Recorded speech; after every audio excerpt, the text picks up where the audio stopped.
आज जबलपुर घंटाघर में एकत्रित हुए हजारों की संख्या में आजाद शिक्षक संघ ने एक शिक्षक स्वाभिमान रैली निकालकर अपनी 15 सूत्री मांगों को लेकर जबलपुर कलेक्ट्रेट के माध्यम से मुख्यमंत्री के नाम ज्ञापन सौंपा। साथ ही इस बात से अवगत कराया कि लोगों को शिक्षा देने वाले गुरु को आज ई अटेंडेंस लगानी पड़ रही है।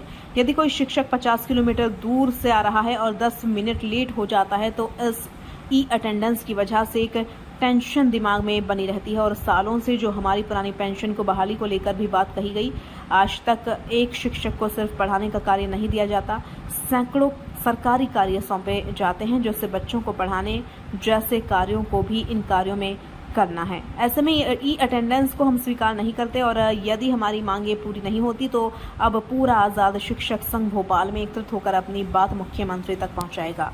जबलपुर से वाजिद खान की रिपोर्ट। ये शिक्षक संघ की ओर से 15 सूत्री ज्ञापन सौंपा गया है, माननीय मुख्यमंत्री जी के नाम से है। इनके ज्ञापन मूलतः माननीय मुख्यमंत्री जी को प्रेषित कर दिया जाएगा।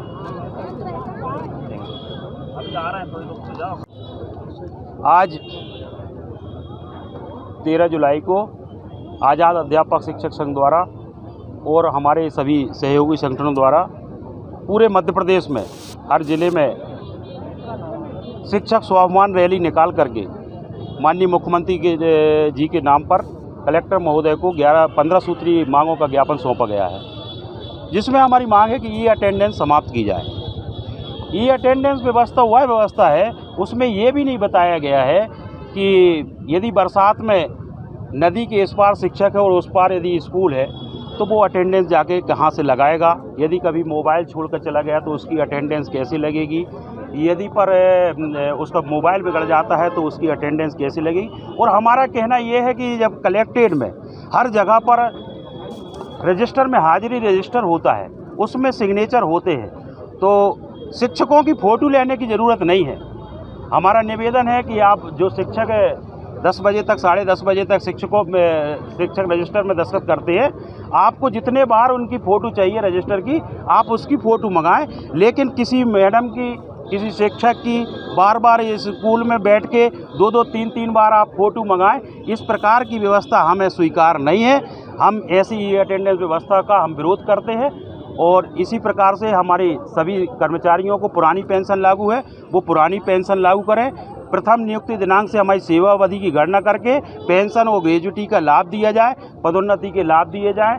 और जिनको क्रमोन्नति नहीं मिली है, एरियर्स का भुगतान नहीं हुआ हो, जो अनुकंपा नियुक्ति है, अब अनुकंपा नियुक्ति में कर्मचारी अभी दिवंगत हो जाता है, अब इंतजार करते हो कि कितने कर्मचारी रिटायर होंगे और वो होंगे 7-7 साल उसको अनुकंपा नियुक्ति नहीं होती है। तो एक विधवा जो होती है और एक जो कर्मचारी के निराश्रित परिवार होता है, उसको अनुकंपा नियुक्ति की तत्काल ज़रूरत होती है, जबकि विभाग में बहुत से पद खाली है। तो हमारा निवेदन है कि जो भी दिवंगत कर्मचारी हैं उनके परिवार को अनुकंपा नियुक्ति दी जाए। और ये सभी मांगे आज हमने गुरुजियों को प्रथम नियुक्ति दिनांक से बरिस्ता, हमारे गुरुजी बहुत कम वेतन पा रहे हैं, उनकी पदोन्नति क्रमोन्नति भी बहुत समय बाद होती है। यही सब हम आज ज्ञापन दिया है।